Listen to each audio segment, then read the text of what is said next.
우리 귀한 시간 선교 리더십, 특별히 미래적 한국 선교 리더십에 대한 고찰이라고 하는 귀한 제목으로 우리 선교사님 선교사님 말씀 전해 주실 때 큰 은혜가 있기를 주의 이름으로 간절히 바랍니다. 감사드립니다.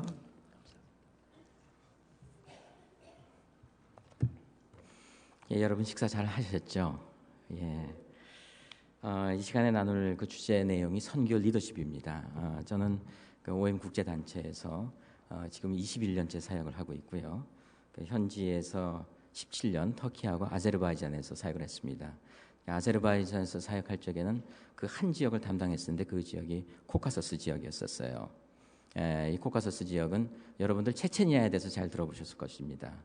그 지역이 속해 있는 지역인데 그렇게 모슬렘 사역을 하고 또 국제 리더십에 있으면서 많은 것을 보고 배울 수 있는 그런 기회였었습니다. 그래서 이 시간에 제가 경험했었던 것을 토대로 여러분과 함께 선교 리더십에 대해서 잠깐 나누는 시간을 가지고자 합니다. 여러분들 그 바인더 다 받으셨죠? 바인더 받으시면은 그 제 강의한 그 길을 좀 펼쳐 주시기를 바랍니다. 아마 뒤편에 있을 겁니다. 이 강의가 마지막 강의이기 때문에 뒤편에서 앞편에서 이제 강의안이 있는 그 부분에서 뒤편 찾아보시면은 제 강의안을 확인을 하실 수 있을 것입니다. 발견하셨습니까? 그럼 시작을 하겠습니다. 먼저요, 그 이동휘 목사님께서 우리는 모두 선교사라고 그렇게 말씀을 하셨습니다. 거기에 대해서 동의하시죠? 동의하시면 한번 아멘 해주시기 바랍니다. 그리고 우리가 그 전통적으로 그 리더십 할 적에 수직적인 관계에서 생각을 하기가 쉽습니다. 그래서 우리는 어떤 특정한 사람들, 교회 목사님이라든지 장로님이라든지 우리가 생각하는 리더들을 생각할 적에 리더십이라고 생각을 하기가 쉬운데 사실은 성경적인 리더십은 수평적인 관계에 있습니다. 그래서 리더십은 위치가 아니라 영향력이며 또한 기능 가운데 있는 수평적인 관계입니다. 그렇기 때문에 여러분 모두 선교 리더십으로 부르셨습니다. 반응이 작네요. 선교 리더십으로 부르셨습니다. 감사합니다. 그래서 선교 리더십 할 적에 여러분들이 멀게 느껴지지 않았으면 좋을 것 같습니다. 그래서 우리 모두를 선교의 주인공으로 부르셨고 우리 그 한국 선교의 지금 현재 과거뿐만 아니라 앞으로의 미래도 이끌어 가야 될 그런 주인공으로 하나님께서 부르신 것입니다. 그래서 이 시간에 함께 한국 선교의 밑그림을 한번 같이 그려볼 수 있는 그런 시간이 되었으면 좋을 것 같습니다. 한국 선교의 미래는 무엇이 좌우를 하겠습니까? 결국 선교도 그렇고 하나님의 사역은 사람 사업이라고 할 수 있습니다. 사람이 어떻게 세워지느냐에 따라서 한국 선교의 미래는 달려 있다고 할 수 있습니다. 그래서 선교 리더십을 얘기를 할 적에 우리가 함께 한국 선교의 미래를 생각하면서 우리가 함께 한국 선교사 상이 어떻게 해야 하는지 그것을 함께 그려볼 수 있는 시간이 되었으면 좋을 것 같습니다. 우리가 선교 세미나를 많이 참석을 합니다. 선교 대회를 엽니다. 그래서 우리가 동기가 부여됩니다. 그리고 그 다음 단계는 무엇이겠습니까? 어떻게 선교를 해야 되느냐의 문제일 것입니다. 이제는 동기뿐만이 아니라 우리가 한국 선교의 미래의 주인공이라는 그런 자각을 갖고 어떻게 선교를 해야 될 것인가, 그리고 어떠한 선교사 상을 가질 것인가, 그것은 매우 중요한 주제라고 할 수 있습니다. 왜냐하면 교회와 선교는 밀접한 관계가 있습니다. 그리고 여러분이 그리는 선교사 상에 의해서 아마 실제 선교사님들이 그런 모양으로 만들어지어질 수가 있습니다. 왜냐하면 교회에 의해서 선교 사역이나 선교사들의 사역은 많이 좌우될 수 있기 때문입니다. 그래서 지금 강의한 내용을 제가 차례로 나가도록 하겠는데요. 먼저 한국 선교사의 현 위치를 우리가 좀 알았으면 좋을 것 같습니다. 우리 리더십 하면은 양면성이 있습니다. 리더십은 방향을 제시를 해야 됩니다. 비전이 있어야 됩니다. 그런 반면에 현실에 대해서도 또한 민감할 수 있어야 됩니다. 우리가 어디에 있는지 그 현실을 알 수가 있어야 되는데요.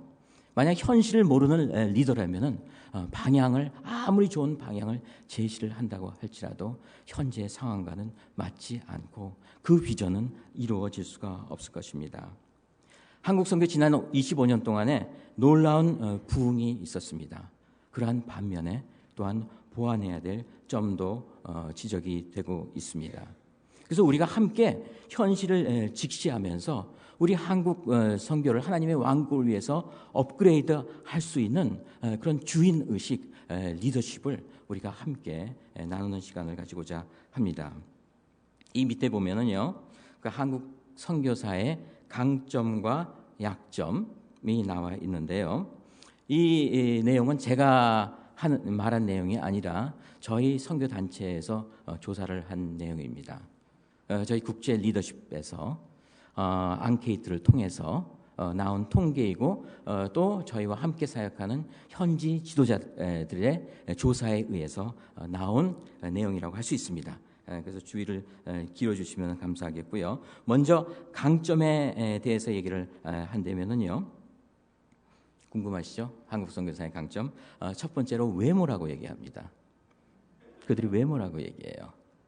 우리가 가지고 있는 그 한국 사람의 이 외모 자체가 강점이래요. 왜냐하면은 우리는 선교사로서 보여지지 않기 때문입니다. 지금의 세계는요, 선교사를 받아들이지 않는 세상으로 변하고 있습니다.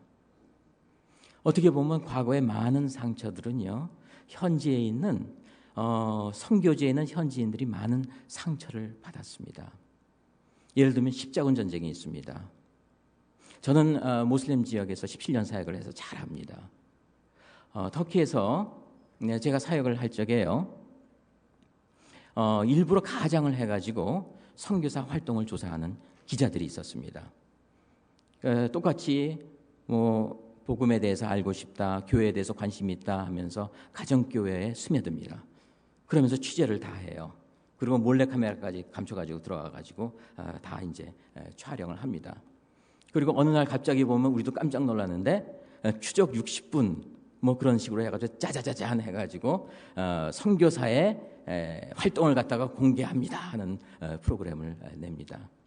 근데 그때마다 등장하는 배경되는 그런 화면이 십자군 시대 때 그런 과거 기독교인들의 만행에 대해서 그들이 얘기를 하면서 부정적인 시각에서 선교 활동을 그렇게 공개하는 내용을 볼 수가 있습니다.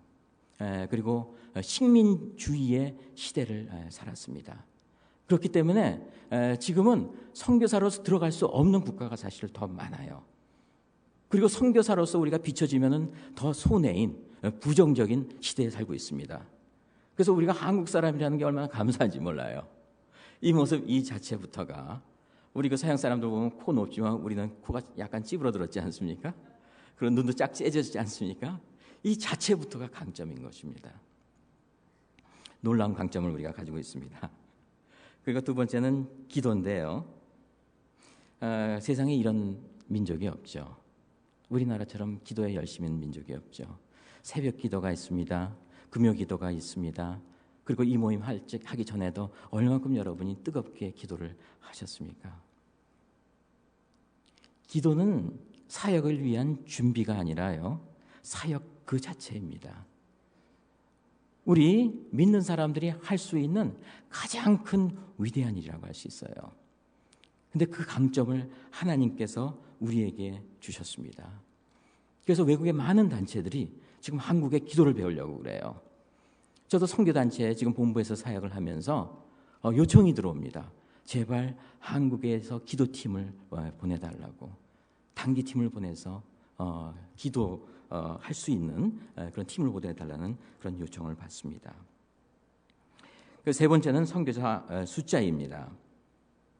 지금 14,000명의 한국 선교사가 굉장히 많은 나라에 뭐 140여 개 국가인가 그렇게 흩어져 있다고 그렇게 얘기를 하죠. 정말 100년 전만 하더라도 우리 민족은 은자의 나라였었습니다. 그렇죠? 그리고 화교가 지금 4천만 명이 있다고 하지만은요, 한민족이 흩어져 있는 나라의 숫자는 훨씬 화교보다 많다고 그럽니다. 174개국이 된다고 그렇게 얘기를 하는데요. 여기에는 하나님의 분명한 뜻이 있습니다. 그리고 선교사를 이 많은 나라에 보낸 것 그 자체가 우리에게 강점이고 이걸 보낼 수 있는 그런 저력이 우리 안에 있다는 것은 정말 놀라운 강점이라고 할 수 있습니다. 그러한 헌신자가 있고요. 교회에 헌신이 있고 재정 후원이 있고 또 기도가 뒷받침이 되는 것이 한국 선교라고 할 수가 있습니다.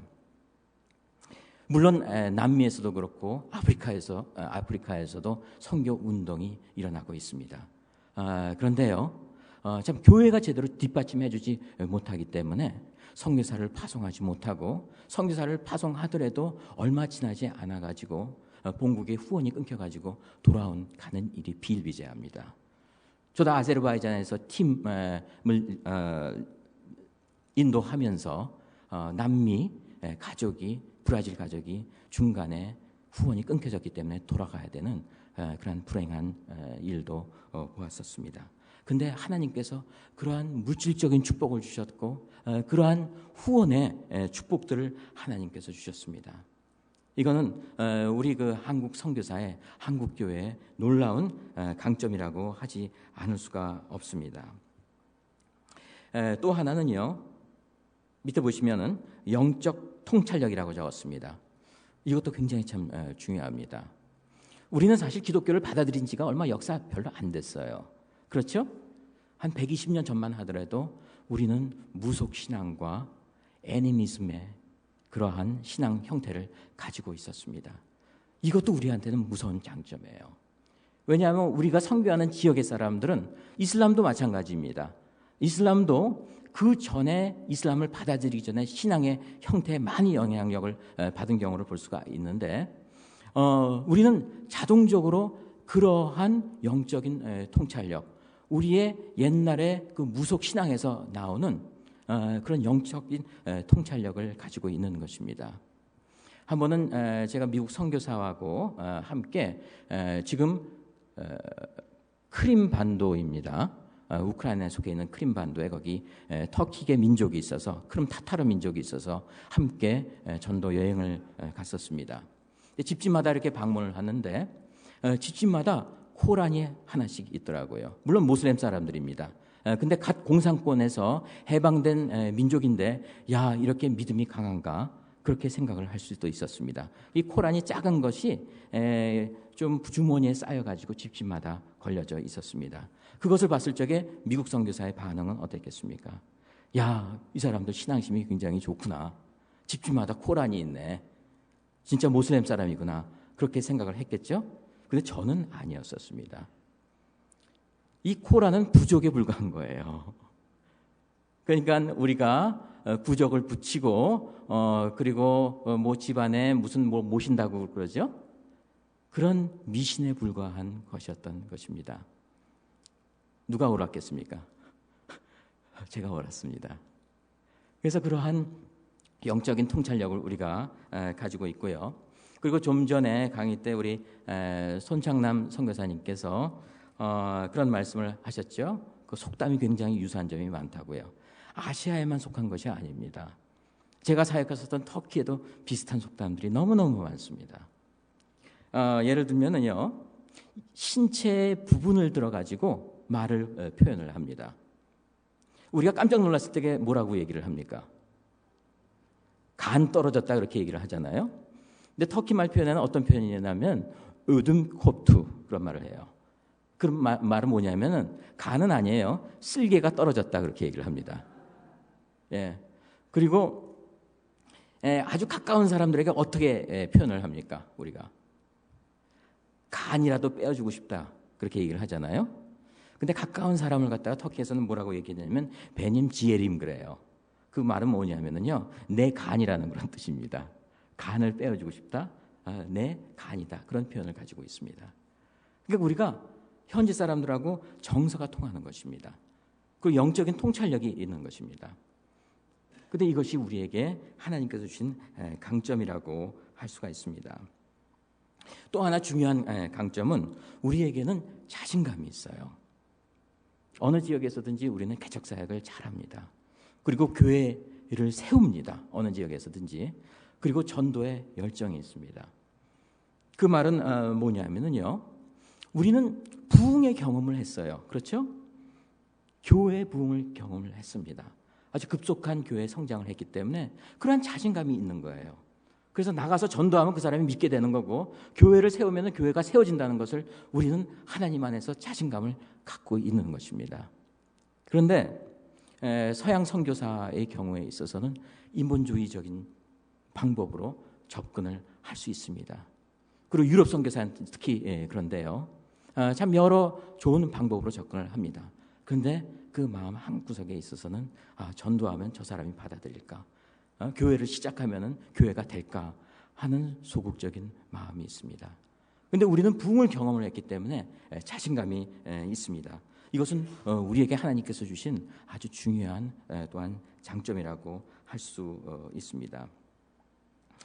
그 다음에 겸손을 들 수가 있습니다. 우리가 겸손합니까? 아니면 겸손하지 않습니까? 외모적으로 우리는 겸손합니다. 우리가 앉을 적에 다리 꼬면서 앉지 않죠? 서양 사람들은 다리 꼬면서 앉고, 그리고 모임 같은 데 이렇게 들어왔을 적에 서양 사람들은 뚜벅뚜벅 와가지고 털퍼덕 앉는데, 우리는 왠지 미안해가지고 고개를 숙이고 그렇게 들어오지 않습니까? 이제 그런 모습들이 겸손한 모양으로 비춰진다는 것입니다. 그래서 관계가 형성할 수 있는 그런 기초가 되는 것이죠. 싱가포르에 있는 기독교인들에게 서양 선교사들을 연상을 하면은 떠오르는 단어 하나를 얘기하라고 한 서양 선교사가 얘기를 했습니다.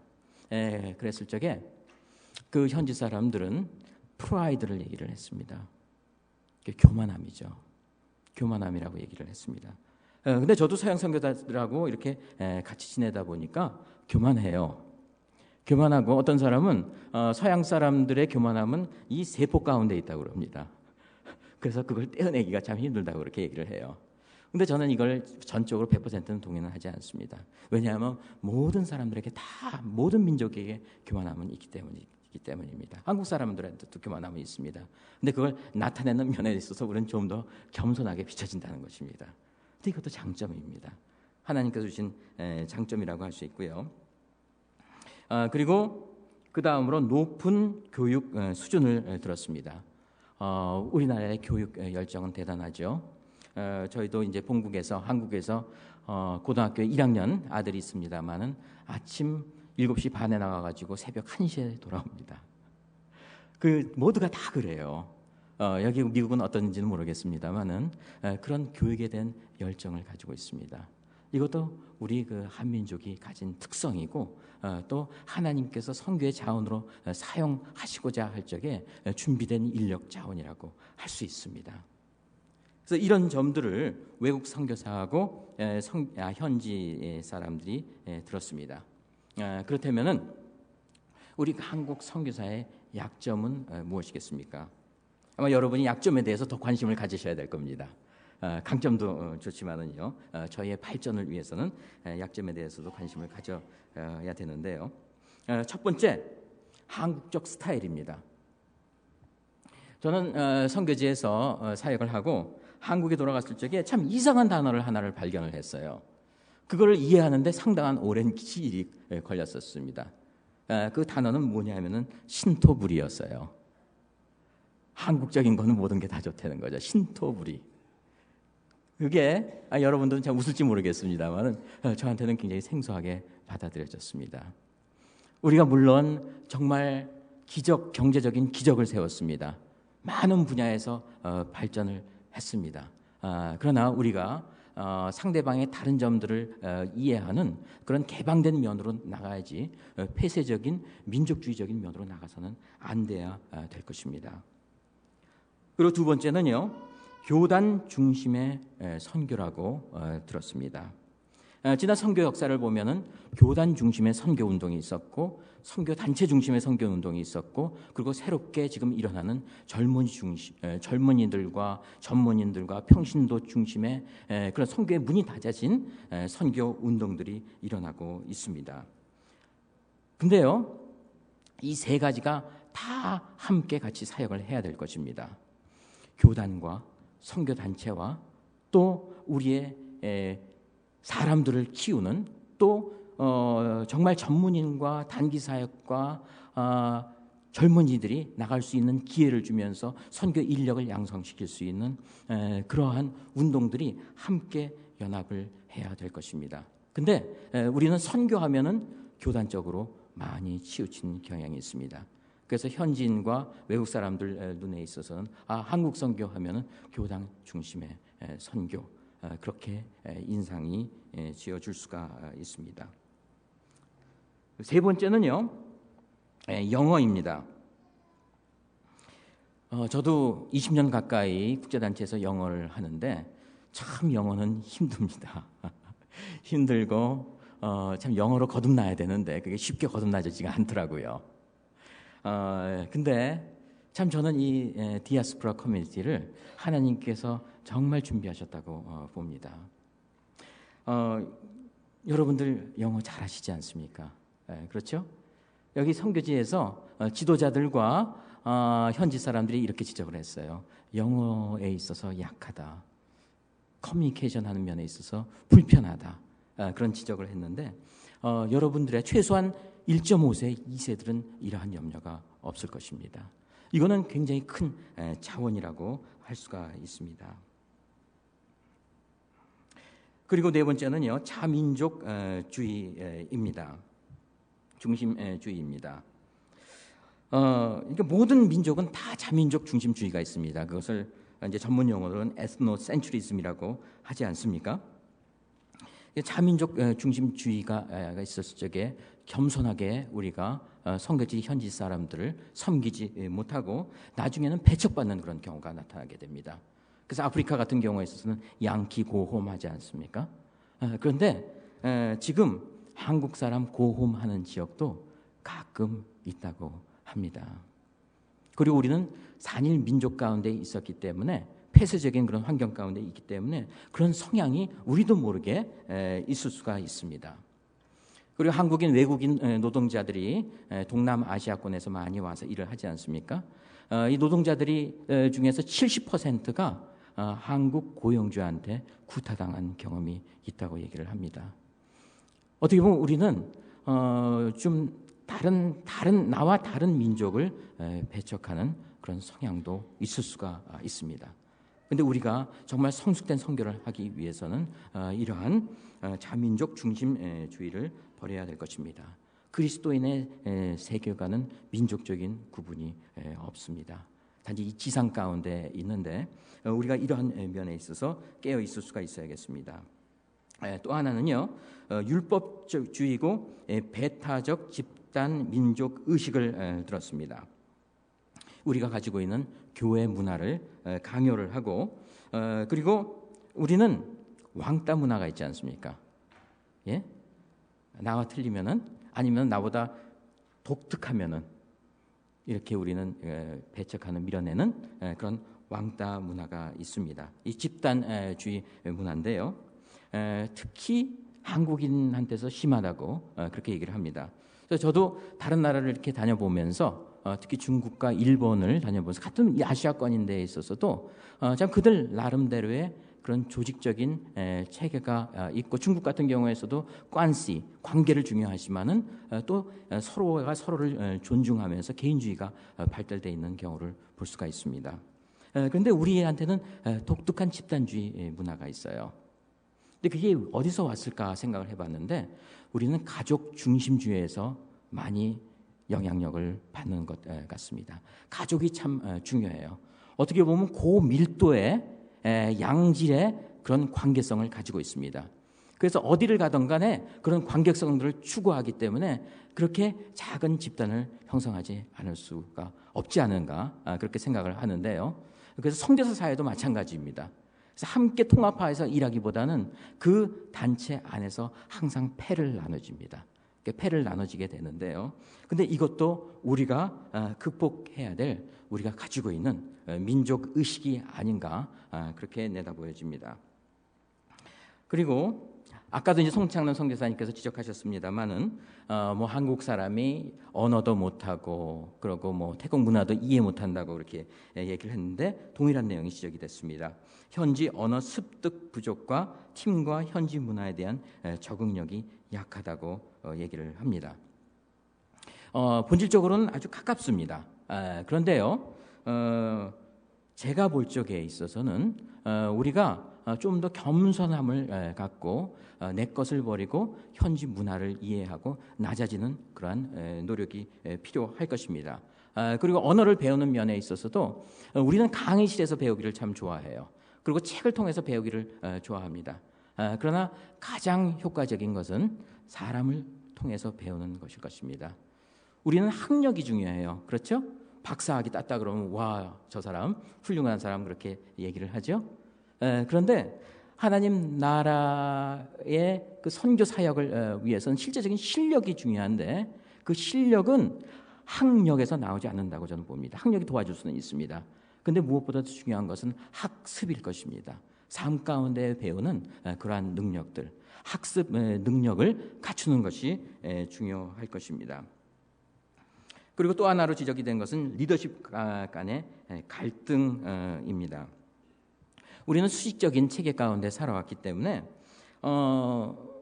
이제 국제적인 그런 사회에서 함께 팀 사역을 하면서 수평적으로 관계를 하면서 또한 함께 결론을 내고 함께 나아가는데 부족한 것을 보게 됩니다. 그래서 의사 표현하는데 커뮤니케이션에 있어서 약하다고 그렇게 얘기를 하죠.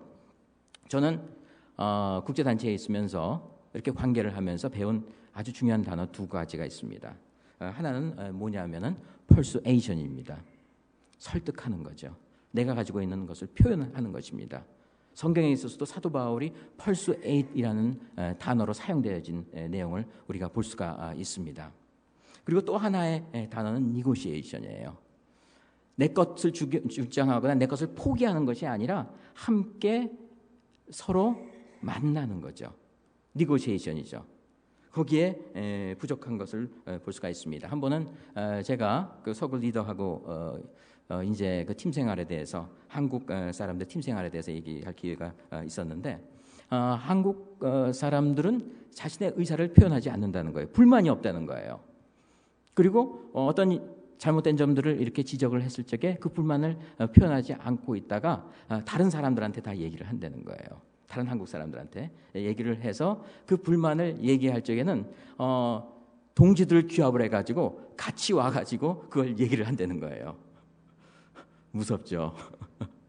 어떻게 보면 우리는 이게 옳고 그르고 그런 것보다도 정말 힘으로써 그렇게 우리 의사를 표현을 하려는 그런 의식도 있는데 참 무엇보다도 우리가 말로 표현할 수 있는 능력을 기르는 것, 그것도 중요할 것 같습니다. 그 다음에 지적이 된 것이 영적 계급주의였었습니다. 목사와 평신도 간의 구별입니다. 그래서 선교지에 있어서도 사실 이러한 구분이 많은 갈등을 낳고 있습니다. 그래서 평신도 사역자들, 전문인 사역자들은 세컨드 클래스 사역자로 인식이 될 수가 있는데요. 이것은 성경적이 아니라고 봅니다. 그래서 이런 영적인 우리도 자신도 모르는 우리의 그 한국적인 스타일이라고 할 수 있는데요. 그런 의식이 있는데 이러한 것들을 버릴 수 있어야 될 것입니다. 사실 이러한 그 성직자와 평신도의 구분은 4세기에 나타나기 시작했다고 합니다.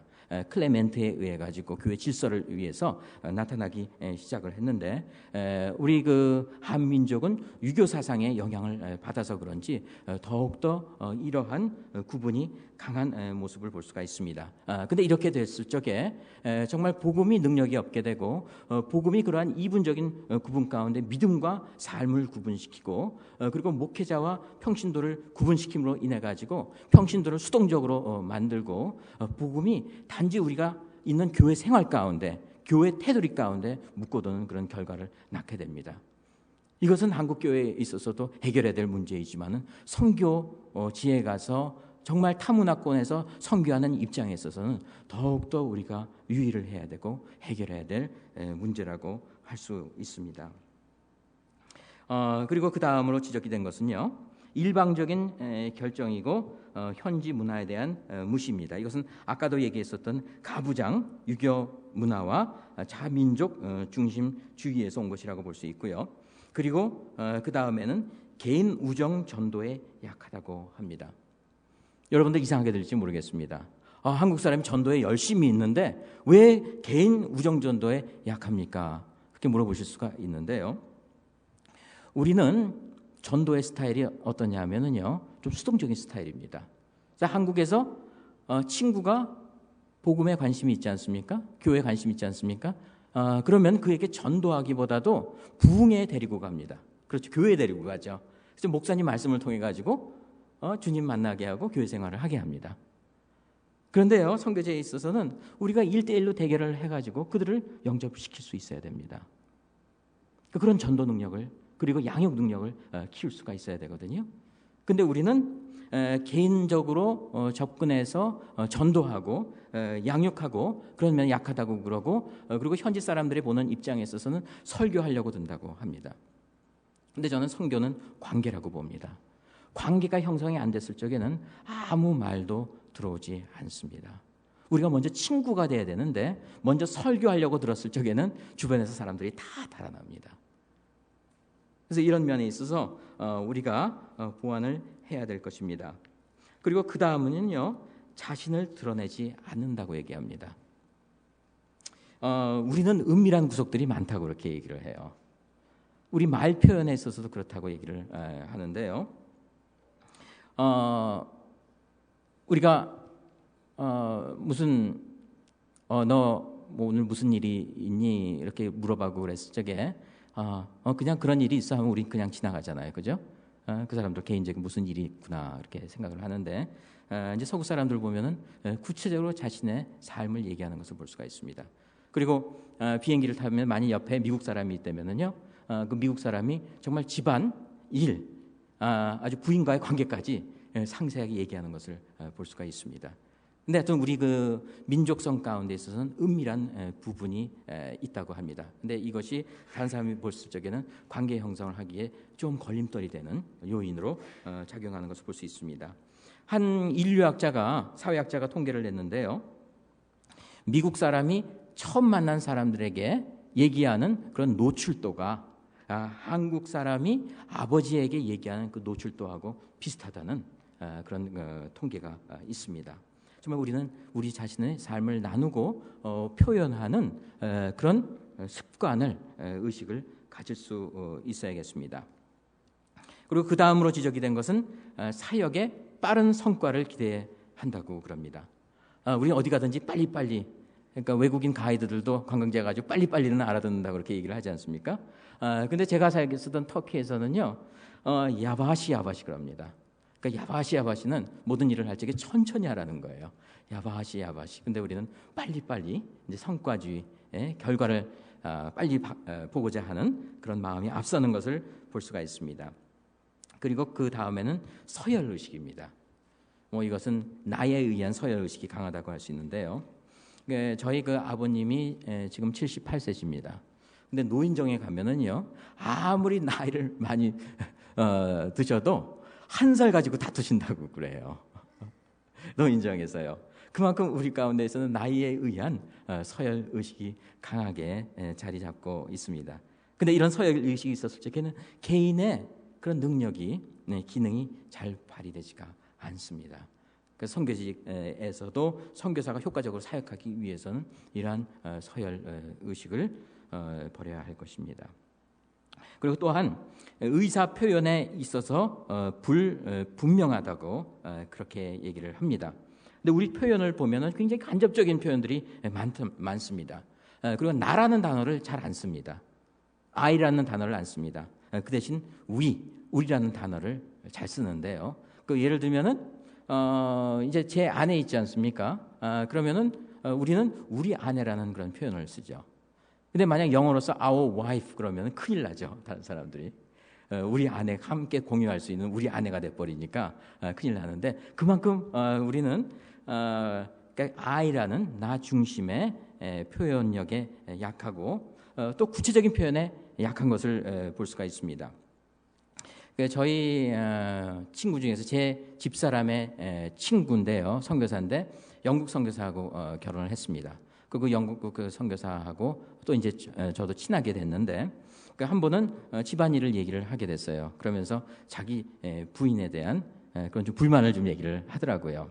아침에 일어나서 그 양말을 찾으면은요, 그 부인이 얘기하기를 저기에 있어 그렇게 얘기를 한대요. 제가 무슨 말을 하는지 이해되십니까? 예. 그러니까 서양 사람은 건너방에 가면은 거기 오른쪽에 보면 서랍이 있는데 첫 번째 칸에 뭐 오른쪽에 있어 그렇게 얘기를 해줘야 되는데 구체적이가 아니라 정말 아주 친한 사람들이 알 수 있는 표현 행동들 있지 않습니까? 저기에 있어 하면 우리는 잘 알아듣죠. 예, 그죠? 그리고 길 가르쳐 주면은 길 가르쳐 달라고 하면 이쪽으로 쭉 가시면 됩니다. 그렇게 얘기를 하지 않습니까? 그래서 구체적이지 않은 그런 표현들이 있습니다. 그리고 또 하나는 감정적인 표현입니다. 저도 이제 처음에 서구 선교사하고 얘기를 할 적에 나중에 제가 지적받은 내용인데 너는 얘기를 할 적에 보면은 think이라는 단어를 많이 사용 안 한다고 그렇게 얘기를 하더라고요. think 생각하다. 난 이렇게 생각해. 그렇게 얘기하지 않고 feel이라는 단어를 많이 사용했다고 그렇게 얘기를 해요. 나는 이렇게 느꼈어. 그렇게 얘기를 많이 사용했다고 그래요. 그런데 서구 사람들은요, 굉장히 의사소통하는데 지적인 면들이 굉장히 발달되어 있지 않습니까? 근데 우리는 감정적인 면이 굉장히 발달이 되어 있습니다. 그래서 가장 효과적인 커뮤니케이션은 그 사람의 감정을 타치하는 거예요. 그렇죠? 그래서 feel이라는 그런 단어를 많이 사용합니다. 그래서 이 국제화 시대 때 우리가 함께 팀을 사역을 할 적에 서양 사람들은 지식적인 면으로 인텔렉츄얼하게 이만큼 접근을 하고 우린 감정적인 면으로 이만큼 이렇게 접근을 할 적에 서로 안 만나는 겁니다. 서로. 예. 그래서 그런 면에 있어서 이제 그 차이점이 있고요. 그리고 마지막으로 지적된 것이 영적으로 우월하다는 인상을 준다고 합니다. 제가 그 아침 새벽 집회 때도 나눴습니다마는 현지 사람들은 선교사가 두렵다고 얘기를 합니다. 우리들은 물질적인 그러한 우세함에 있고 또 교육적인 면이라든가 모든 면에 있어서 지배할 수 있는 그런 위치에 있기 때문에 현지 사람들은 두려워합니다. 그래서 우리가 더욱더 조심스럽게 겸손한 마음으로 접근을 해야 됩니다. 한번 제가 투르크메니스탄에 갔을 때 투르크멘 지도자하고 얘기를 했습니다. 그 지도자가 한국 선교대 때 방문을 한 지도자였었는데 이런 얘기를 하더라고요. 투르크메니스탄을 위해서 선교대에서 기도를 하는데 투르크메니스탄을 잡고 있는 어둠의 영을 물리쳐 주십시오 하면서 기도를 하더라는 거예요. 근데 그게 얼마나 자신한테 상처가 됐는지 모른다고 합니다. 왜냐하면 내 사랑하는 나라가 어둠 영 가운데 묶여 있다니. 물론 믿지 않는 사람들이 많습니다. 그렇지만은 그 국가 전체를 갖다가 다 매도할 수는 없는 것이거든요. 근데 우리가 무식중에 한 말이라고 할지라도 현지 사람들에게 상처를 줄 수가 있습니다. 그래서 우리가 더욱더 겸손한 자세로 접근을 해야 되겠죠. 아마 제가 이 약점에 대해서 얘기를 했을 적에 여러분들 좀 실망하지 않으셨을지 모르겠어요. 근데 실망할 필요는 전혀 없습니다. 왜냐하면 우리가 누가 잘 됐고 내가 못 되고 그런 문제가 아닙니다. 우리가 가지고 있는 가치의 차이점의 문제라고 볼 수가 있습니다. 서구에서는 개인주의가 발달했습니다. 그러나 우리는 집단주의가 발달했습니다.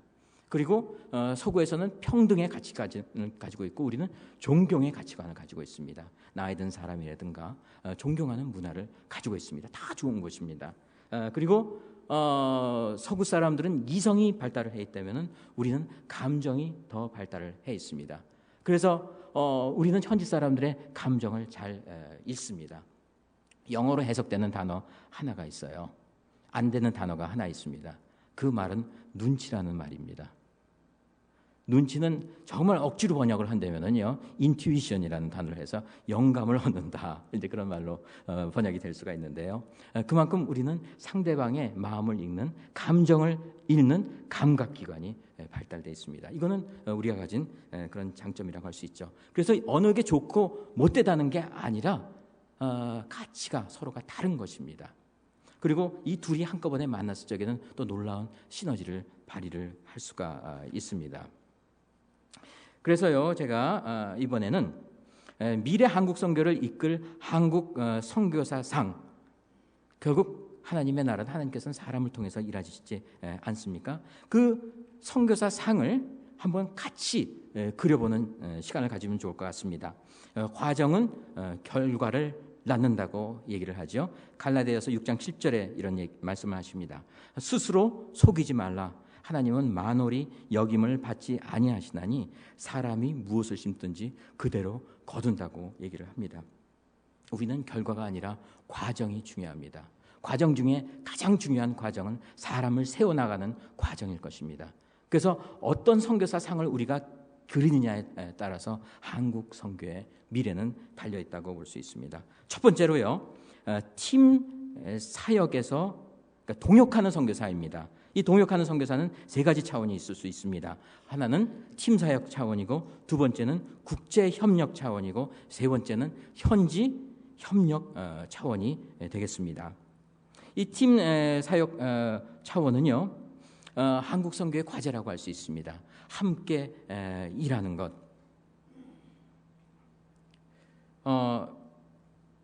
참 우리가 열정은 있지만은 함께 일을 할 적에 그 안에 나오는 시너지는 결코 당해낼 수가 없습니다. 제가 국제단체에 있으면서 90년도 초에 2000년을 바라보면서 전략회의를 했었습니다. 이제 각국에 있는 대표되는 사람들을 불러서 한 50명 정도가 영국에 모여서 전략회의를 했는데, 그때 저는 중동 대표로 참석을 했었습니다. 그때 전략회의를 하기 전에 제일 먼저 한 테스트가 하나 있었어요. 그게 나사 테스트였었는데, 달에 우주인이 조난을 당했을 적에 준비됐었을 준비물이 뭐였는가 해가지고 한 20가지의 아이템들을 마련을 하고 그것을 순서를 매기게 해서 점수를 매기게 했습니다. 그걸 혼자서 해보게 하고 한 번은 6명, 7명 그룹으로 나눠가지고 해보게 했습니다. 근데 그 결과가 참 놀랍게 나왔어요. 그러니까 개인으로 해가지고 가장 똑똑한 사람이 매긴 가장 높은 점수가 그룹으로 해가지고 가장 점수를 못 받은 그룹 점수에 반도 못 미치는 그런 결과를 보게 됐습니다. 그러니까 놀랍지 않습니까? 저만 놀랍습니까? 그래서 제가 굉장히 흥분했어요. 야, 이게 이렇구나. 함께 우리가 지혜를 모을 적에 이러한 능력이 나타나는구나 해가지고 이번에는 한국 사람들을 대상으로 해봤습니다. 한국 사람들을 대상으로 해서 그룹으로 해보고 개인으로 했습니다. 근데 그때 결과가 어떻게 나왔겠어요? 개인이나 그룹이나 똑같이 나왔습니다. 그러니까 그룹으로 모아놔도 뭐 서열 의식이 있고 그렇기 때문에 뭐 선배, 목소리 높은 사람이 이기지 않습니까? 그래서 그 결과가 똑같이 나와버리는 거예요. 그래서 이렇구나 하는 것을 깨달을 수 있었습니다. 근데 함께 일하는 건 팀 차원은 어떤 조직의 수직적인 구조가 아닙니다. 수평적인 기능적인 구조인데 우리가 팀 사역을 하는 것을 배울 수 있어야 됩니다. 그리고 두 번째는 그 국제적인 협력 차원. 많이들 말씀하십니다만 국제화, 파트너십, 이 국제화는 이 지식으로 안 되는 거죠. 삶으로 부닥치면서 여러분이 미국 분들하고 부닥치면서 배우듯이 그런 국제화되는 과정이 필요할 것입니다. 특히 선교사는 타문화권 선교사도 중요하지만 우리가 국제적인 협력하기 위해서는 국제적인 매너를 갖춰야 되고 또 국제적인 의식 구조를 또한 갖춰야 됩니다. 그래서 이런 면에 있어서 우리가 발전시켜 나가야 되고 또 현지 차원에 있어서도 우리가 협력을 발전시켜 나가야 될 것입니다. 그리고 두 번째는요, 한국 선교사상을 첫 번째로 동역하는 선교사로 봤다면은 두 번째는 책임감 있는 선교사입니다. 지금 책무성 얘기가 많이 되고 있습니다. 재정적인 면, 사역적인 면, 삶적인 면에서 책무성 얘기가 많이 되고 있는데요. 우리가 서로가 서로를 책임지는 관계가 있었을 적에 우리 자신이 성장하는 것을 올바르게 균형 있게 성장하는 것을 볼 수가 있습니다. 그래서 내 자신이 가서 독립적으로 사역하는 것이 아니라 어떤 책무성 가운데 두는 것은 너무너무도 중요하다고 할 수 있습니다. 영어 단위 중에서 dependent라는 단어가 있지 않습니까? 항상 의존하는 거죠. 그것도 바람직하지 않습니다. 그리고 다음에 independent가 있습니다. 이거는 독립된 거죠. 근데 정말 제가 좋아하는 단어가 하나 있는데 interdependent입니다. 서로 상호 관계를 하는 것이죠. 그러니까 그러한 책무성을 가진 선교사, 그러한 선교사의 상을 우리가 그려야 될 것입니다. 그리고 세 번째는요, 강한 영성을 가진 선교사입니다. 우리 영성 강합니다. 그런데 보면은요, 한국에서 영성은 강하고 또 한국 교회 안에서 영성은 강할 수가 있는데 우리가 그 밖에 나가면 그 영성이 눈 녹듯이 사라질 수가 있습니다. 이건 아마 제 경우를 두고서도 말씀드릴 수가 있어요. 참 선교지에 나가서 기도하기 힘듭니다. 여러분들 한국 선교사가 밖에 나가서 기도 많이 할 것 같죠. 근데 의외로 기도 생활에 약한 경우가 많습니다. 그건 왜 그렇습니까? 우리는 집단 영성이 강하기 때문에 그래요. 함께 모여 있을 적에는 강합니다. 그래서 함께 기도하고 울부짖고 해서 강한데 정말 아무 사역자가 없는 그런 곳에 외따로 떨어졌을 적에는 우리의 영성이 약해지는 것을 볼 수가 있습니다. 저희 단체에서는 많은 젊은이들을 받고 훈련시켜서 내보냅니다. 공동체 또 훈련을 시킵니다. 근데 어떤 공동체는 굉장히 훈련을 잘 받아요. 그래서 우리가 기대를 합니다. 이제 이 훈련생들은 이제 나가면은 팀에서 사역을 굉장히 잘하겠구나 했는데 오히려 죽을 쓰는 경우들이 훨씬 많습니다. 왜냐하면요, 한국에서 공동체 생활을 열심히 잘한 경우는 공동체 생활이 아니라 집단 훈련을 잘 받은 겁니다. 그러니까 획일적인 집단 훈련을 잘 받은 거거든요. 그래서 다양한 국제사회 가운데 있어서 오히려 경쟁력이 약화되는 것을 볼 수가 있습니다. 참 중요한 것은 영성도 마찬가지인 것 같습니다. 우리가 하나님 앞에서 홀로 서기 연습을 할 수 있어야 되고요. 집단 영성에 강한 것이 아니라 개인 영성에 강한 선교사 상을 우리가 가질 수 있어야겠습니다. 그리고 네 번째는요, 사역의 기능성과 효율성을 추구하는 선교사를 들 수가 있습니다. 아까 제가 나사 테스트에 대해서 말씀드렸지만은요, 사역의 기능성과 효율성은 어디서 나오겠습니까? 지식에서 나옵니다. 우리가 열심히 기도합니다. 열심히 기도해요. 근데 그것만 가지고는 충분하지 않습니다. 정보가 있어야 되고요. 전략이 있어야 되고 전략을 위해서는 지식이 있어야 됩니다. 그걸 이제 영어로는 커팅 엣지 미니스트리라고 하지 않습니까? 정말 나무를 자르려고 했을 적에 도끼의 날이 날카로워야 되죠. 근데 무딘 것을 가지고 아무리 열정적으로 막 치려고 하더라도 그 나무는 넘어가지 않습니다. 나무를 도끼를 날카롭게 갈든지 아니면 전기톱을 가져와서 쓸든지 그래야 되는 거거든요. 그래서 우리가 지식의 기본으로 한 사역의 기능성과 효율성을 추구해야 됩니다. 또한 이러한 지혜는 하나님께서 주실 것입니다.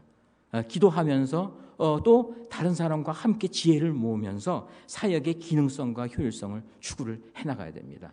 이렇게 함께 추구해 나가는 그 팀을 당해낼 사람이 없습니다. 근데 우리가 이거를 배울 수 있어야겠습니다. 그리고 다섯 번째 마지막으로는요, 성육신의 사역을 감당하는 선교사가 돼야 되겠습니다. 우리는 이제 외모적인 겸손이 있는데 우리 내모적에 있어도 정말 현지 사람들과 동등한 입장에서 섬기는 그러한 태도로 위협의 존재가 아니라 그들을 도와주는 친구의 존재로서 다가갈 수 있어야겠습니다. 그래서 5가지 얘기했습니다. 선교사 상에서요. 아마 여러분이 더 열거하고 싶은 내용도 있을 것입니다. 그런데 우리가 앞으로의 그 선교사 상을 그려나가는 것은 굉장히 중요할 것입니다. 그리고 여러분이 그러한 선교사 상을 그려나가고 그러한 방향 가운데 기도할 적에 또한 한국 선교사가 그러한 면으로서 발전을 하게 되리라 믿습니다. 그러면은요, 우리가 정말 선교적인 면에 있어서 성공했느냐 아니면 성공하지 못했느냐 그 척도에 대해서 좀 그 아웃컴에 대해서 잠깐 얘기를 하려고 합니다. 그 기준이 무엇인가? 얼마 전에 앵코에라는 모임이 있었습니다. 이 앵코에 모임은 4년마다 한 번씩 열리는 한국 교단과 선교단체의 선교 전략 회의인데요. 거기서 앞으로의 25년을 내다보면서 목표를 정했어요. 그 목표는 선교사 정병을 2003년까지 10만 명을 양성해서 파송한다는 그런 목표였습니다. 그러나 저는 숫자는 중요하지만은 숫자가 전부다는 아니고 성공의 지표는 아니라고 봅니다. 그리고 진정한 성공 척도는요, 재생산 면에서 검토되어져야 된다고 봅니다. 이 재생산적인 면은 타 민족 간의 재생산적인 면이 있습니다.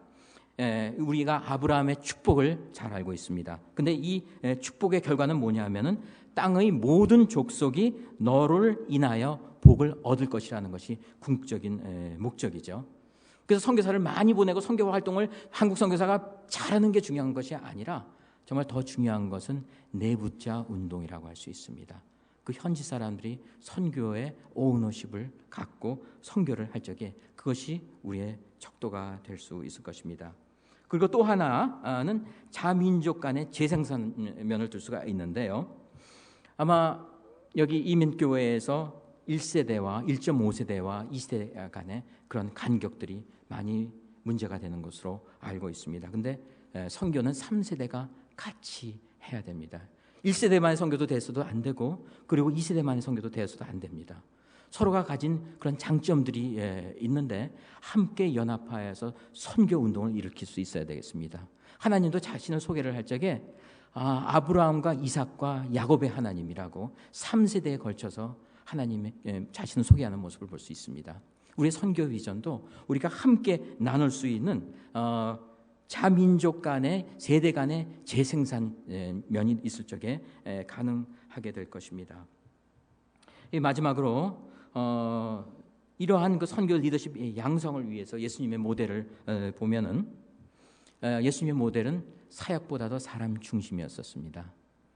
우리는 사역을 위해서 사람을 희생시키지 말고 사람을 세워나가는 사역이 되어야 됩니다. 그리고 두 번째는 시간보다도 사건 중심이 되어야 될 것입니다. 예수님이 제자들을 그렇게 가르쳐 주셨습니다. 그리고 세 번째는 강의실보다도 삶의 역할 모델이 중심이 되어야 될 것입니다. 롤 모델이라고 얘기를 하죠. 그래서 저는 한국 선교의 성장을 측정할 수 있는 척도가요. 2, 3세계 선교 운동들이 일어나지 않습니까? 중국이 이제 무서운 선교 보내는 나라로 성장을 하게 될 터인데요. 저도 국제단체에 있으면서 지금까지 제가 선교사로서 남으면서 사역을 할 수 있었던 것은 결코 좋은 프로그램이 있어서가 아닙니다. 사람과 사람 간의 그런 전달이었습니다. 관계였었고 인격적인 전달이었었습니다. 저를 이끌어준 서구 선교사를 통해서 정말 그들의 멘토십을 통해서 코치를 통해서 저는 선교에 대해서 배울 수 있었고 정말 그들의 마음을 배울 수 있었고 지금까지 선교사로서 사역을 할 수 있었습니다. 그런 인격적인 전달을 해줄 수 있는 한국 선교사 그 리더십이 성장이 됐었을 적에 아마 하나님께서는 한국 선교 성공했구나 하고 그렇게 평가를 하실 것입니다. 제가 강점도 얘기를 했고 약점도 얘기를 했습니다. 근데 결론적으로 얘기를 한다면은요, 저는 그 한국에 와가지고 창피한 말입니다만은 이 배가 좀 나왔습니다. 여러분이 좀 확인을 하실 수 있으실 텐데요. 그래서 이제 헬스클럽에서 운동을 하기를 시작을 했는데 선교도 마찬가지라고 봅니다. 우리가 균형 잡힌 몸매를 가질 적에 하나님께서 주신 목표를 향해서 더 빠르게 달려갈 수 있을 것입니다. 그래서 우리가 약점을 두려워하지 말아야 될 것 같아요. 우리의 발전의 기회로 삼아야 될 것 같습니다.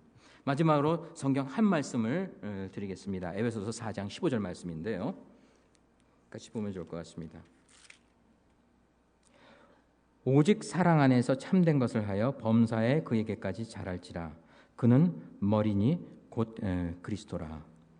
우리는 계속 배워가야 합니다. 계속 배워가면서 성장해야 됩니다. 이 구절을 영어로 하면은 Instead, speaking the truth in love, we will in all things grow up into Him who is the head, that is Christ로 나와 있는데요. 이 speaking the truth in love라고 얘기를 합니다. 근데 제가 볼 적에 우리는 사랑 면에서 굉장히 강한 것 같아요. love 면에서 강합니다. 그러나 truth 면에 있어서 약한 부분이 있습니다. 그런데 서구 선교사들 보면은 truth 면에 있어서 강한 부분이 있는 반면에 그런 마음 중심적인 면에 있어서 love 면에 있어서 약할 수가 있습니다. 근데 성경에 있어서는 두 가지를 다 균형 있게 얘기를 해 주고 있습니다. 그래서 우리가 균형 잡히게 성장을 할 적에, 그리고 선교사 상을 그릴 수 있었을 적에, 그리고 우리가 가지고 있는 그런 비계 지방지를 갖다가 다 떨쳐냈을 적에 하나님께서 더욱더 우리 그 한국 선교를 멋지게 사용하실 줄을 믿습니다. 감사합니다.